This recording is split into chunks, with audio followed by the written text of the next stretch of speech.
یک داستان مشهورتری که شاید شما او را شنیده هم باشین، در دوران خلافت عباسی ها بود غالبا، زمانی که معتصم خلیفه عباسی در دوران خلافت ازی بود، یک زن در امپراتوری روم توسط امپراتوری روم اسیر میشه و این گپ او ندا میکنه و معتصم، یعنی از معتصم خلیفه عباسی کمک میخواد و این گپ به معتصم میرسه. معتصم بر امپراتور روم نامه روان میکنه و در نامه اصولا شما میدونید یک سلسله از معیارهای دیپلماتیک باید رعایت شود، فلانی صاحب بزرگوار این تو یک گپ باید باشه، اما به خاطر که اونها یک کار به اصطلاح یک خیانتی کردن در حق یک زن مسلمان، یک فردی از افراد مسلمان ها، معتصم برش نامه روان میکنه، می نویسه از معتصم خلیفه مسلمان ها به سگ روم،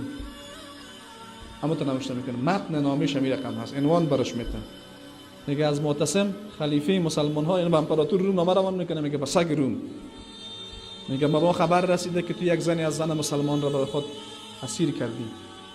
اگر به مجرد رسیدن نامه ما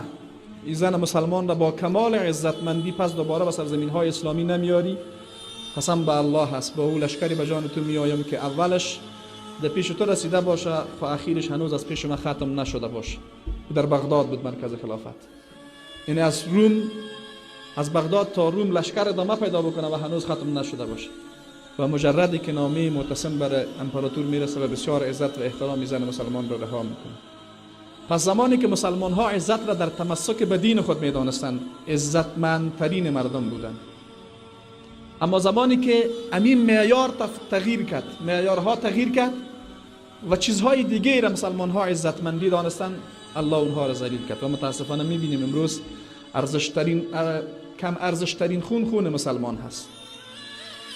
و کم ارزشترین چیز مقدسات مسلمان ها هست، در هر جای مورد تاخت و تاز قرار میگیره و به شکل بسیار فجیانه اهانت میشه، به قرآن اهانت میشه، به رسول الله صلی الله علیه و سلم اهانت میشه،